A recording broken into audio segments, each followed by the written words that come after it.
long time ago, when the earth was young, there was a great flood. All of the animals were taken to a cloud above the earth, so that they could escape. And the whole earth was covered in water.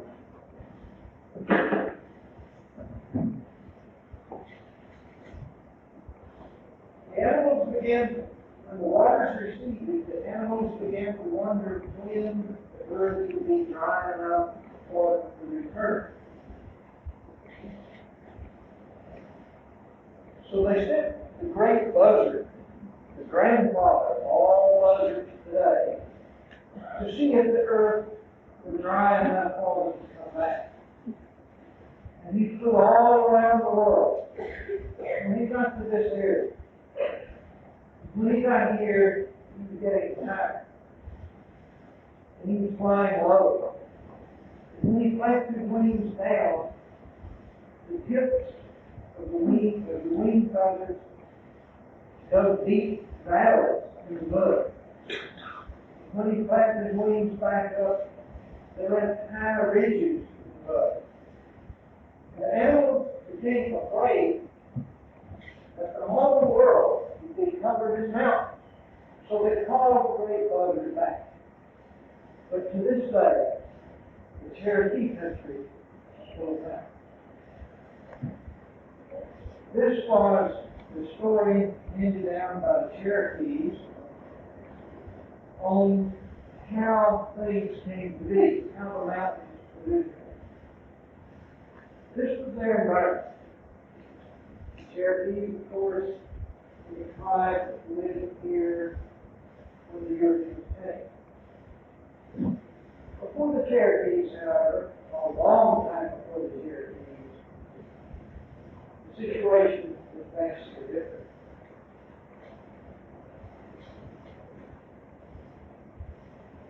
A period some 18,000 years ago saw the eastern portion of our continent largely covered in a great mass of ice. This was during the so-called Ice Age. And this map is a reconstruction of the eastern part of the continent as of about 18,000 years ago. The white portion at the top represents the glacier, the black area, the tundra, where no trees grew, and south of the tundra, including the area where we now are, covered in a spruce and fir forest, much like that of southern Canada today. Farther down in the coastal plain, we believe there was a rather open parkland situation, clumps of trees separated by areas of branches. Notice the coastline is several hundred miles, in some cases, out from where it is today. This is because of a tremendous amount of moisture locked up in the glaciers, not being returned to the ocean in the form of runoff. And this led to a lowering of sea level all over the world by some 200 to 300 feet, which left most of the continental shelf dry, and important for our studies, that the strip of dry land about 1,200 miles wide, connecting Siberia and Alaska. Much of this land looked like this at this time. Grassland and held exotic forms of life, forms of life which are now extinct, including the woolly mountains. So here. These animals move back and forth across the land bridge connecting Siberia and Alaska, and at some time, we're not sure when, human beings out of what is now Siberia crossed the land bridge, probably following the herds of game animals, so they were hunters, and migrated down into the interior of North America, and they formed the ancestors of the American Indians. Now, we know exactly what the woolly look like because frozen specimens have been found in glaciers in Russia. We know, for instance, from archaeological excavations in Arizona, in Mexico, and in the old world, that early man attempted to stampede these animals into a marshy area where they would become bogged down in the mud. Then they could get after them and kill them more easily. Now, the artist of this painting went a little overboard with the elephants. They were very except for feet. Actually, they would only have their feet bogged down in the mud. The method of hunting was probably very widespread at the time. A method pursued into the 20th century by certain groups of Eskimos, or to dress the animal's skin and crawl imitating movements of the animal close enough to get a good harpoon or spear thrust.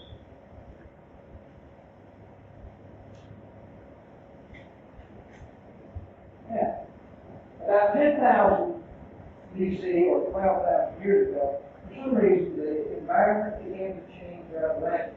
Glaciers began to melt, sea level rose, and as the glaciers melted and retreated northward, zones of vegetation retreated with them, so that the spruce and fir forest in this area was replaced by a mixed hardwood forest, similar to what we have today on the site. This necessitated a shift in cultural patterns, hunting techniques. Earlier weapons, there are photos in my book, but I don't have a slide of these earliest weapons. But they were lance shaped. We believe they were designed for hunting in a plains environment or open situation where the hunters could jab some of these spears into an elephant and pull it back out. And then when they got another chance, close in and stick it again. But with the disappearance not only of the large game animals like the elephant, giant ground sloth, and others, with the reappearance of the thick forests and a shift in animal populations, what was the result of cultural shift? Obviously, the people had to come up with a different way of hunting, because now the primary quarry was a white-tailed deer. And you don't walk up to a deer, stick with a spear, and pull it back out, and after a while, stick it again. What you need is a shaft with a point designed to stay in the quarry once it is embedded.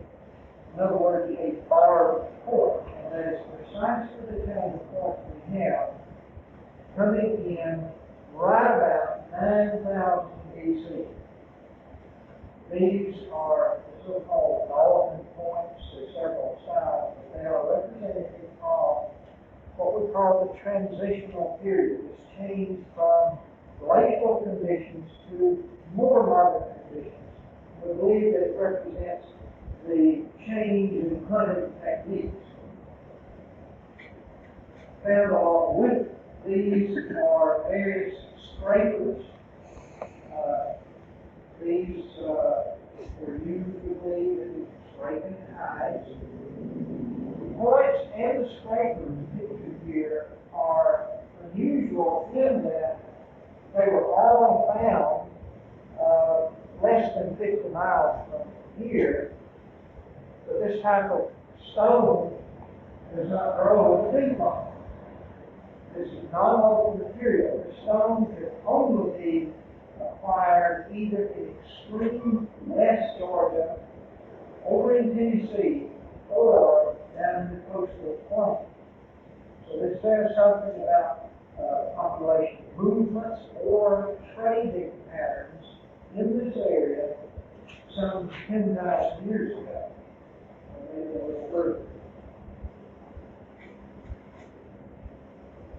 Following that, we'll see that projectile points change shape from time to time, just like automobiles change shape. Certain styles are preferred at certain times. And we call these projectile points as opposed to arrowheads because there is no evidence that the bow and arrow was in use this early. What they were using is the throwing stick or a paddle, a weapon that was still being used in Mexico at the time of the Spanish conquest. These are typical projectile points of the early archaic period, which began about 8000 BC. And the archaic period, the early archaic, was a period when the people were settling into the environment.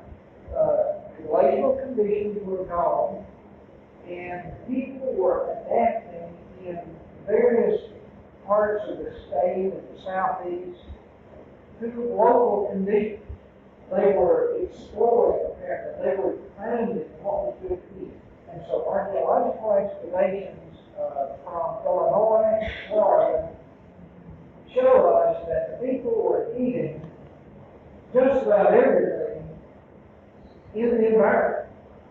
Animal remains include deer, turkey, rabbit, opossum, raccoon, even fox and sometimes bobcat, and fish, turtles, and plant remains when we find them, acorns, hickory nuts, walnuts.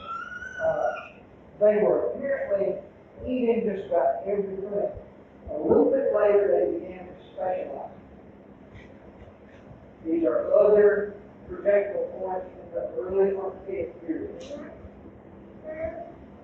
Most of these are made of quartz, which is a local substance that's found everywhere in the Piedmont Mountains.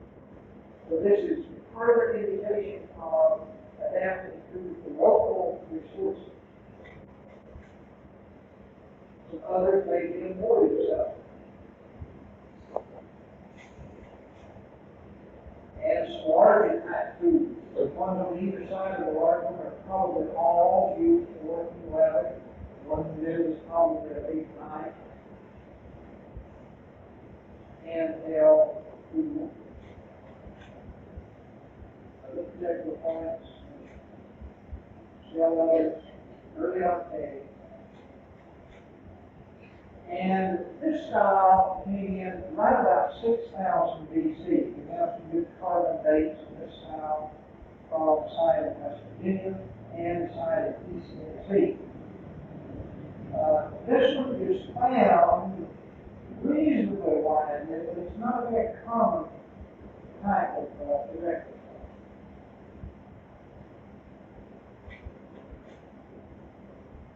And other styles from the middle archaic period, right about 4000 BC, 4500 BC, at a time when the people had specialized in their economy. They were heavily dependent on certain resources. They had narrowed their range, let's say, of exploitation in the environment. Those living along the larger rivers like the Savannah, Chattahoochee, and others were heavily dependent on mussels, freshwater mussels. Those living away from the rivers utilized the same resources as they did in the early archaic, but more intensively exploited things like acorns and other nut crops. They didn't have a way of leaching the tannic acid out of acorns to make it edible.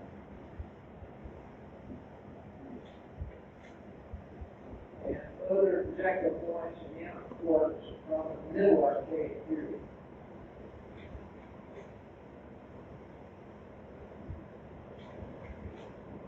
Now, here's something that you do have in Gwinnett County. That is a soapstone or steatine quarry. This particular one is right over the state line in South Carolina. I took some students up there. It's in the National Forest, so it's more or less protected now. But there are some soapstone quarries in Gwinnett County and in Fulton County Soapstone was used by the Indians for making pots and bowls before they knew how to make pottery. And soapstone, of course, is a soft type of stone, very fine. And they took stone pieces and would round out a large vessel from the mold and then detach it at the base. And then they would hollow it out, smooth it on both sides, and we would have a vessel. And just about the forest elbow there, you see the round place in the rock. That is a little pedestal where one of these bowls was detached at the base.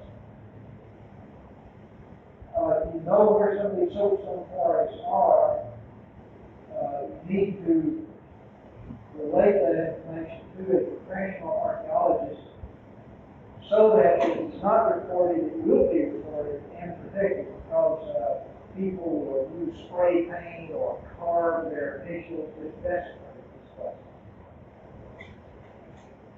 And here at the bottom of the photo, we raked the leaves back around the base of this boulder and found a beautifully preserved pedestal. It looked like the people had just recently detached the boulder with the base. Here's a closer shot of it for a quarter to give you some idea of the size. And still a closer shot.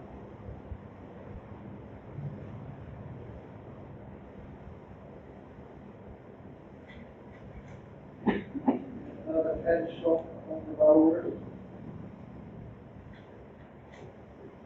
And another one, there may be some of these when they're there. This is a petroglyphic rock. And regardless of what you may have heard, no, these are not treasure maps. No, these are not some message we've gone and decoded. The fact is, as I say in my book, it's easier for us to say what they're not than it is to say what they are. They're found all over the Southeast.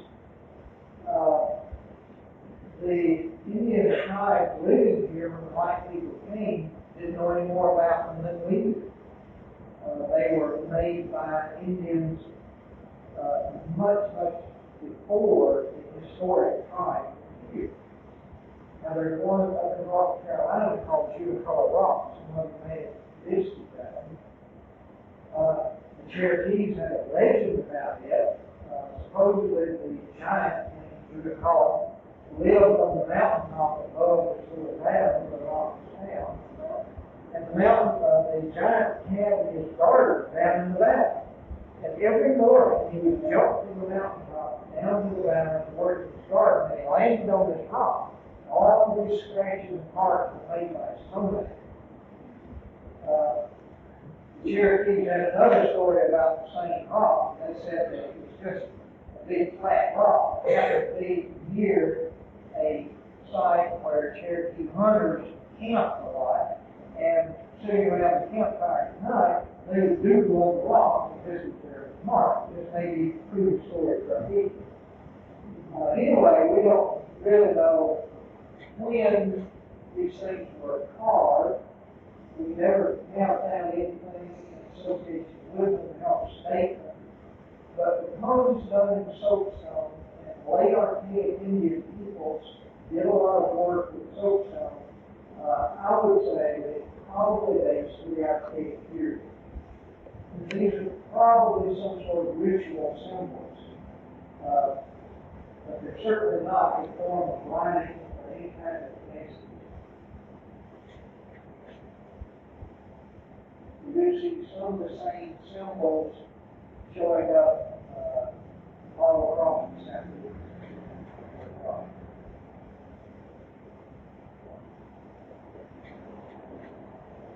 And here's fragments of soapstone molds, the windy molds. These are anywhere from half to 3/4 of each thick. And they're smooth on both sides.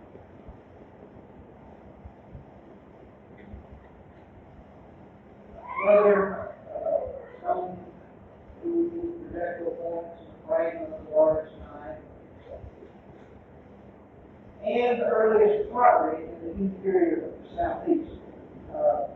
Pottery was apparently first made in North America along the Georgia coast and the adjacent portions of South Carolina and Florida. It spread up the Savannah River and eventually found its way into the interior of the country. And this is the earliest pottery site for this area.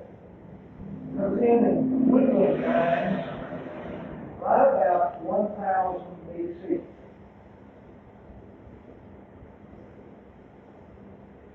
It's all plain, undecorated, but sometimes you'll find hard marks decorating the surface of the pottery.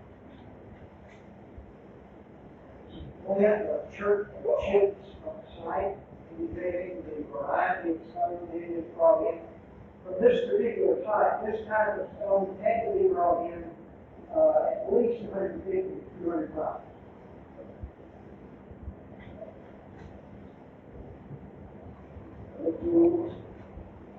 And we want to jump forward now. We're covering some 15,000 years tonight in 30 minutes or so. We're leaving a lot out. The final time period we call the Mississippian period. This is the time when the large earth found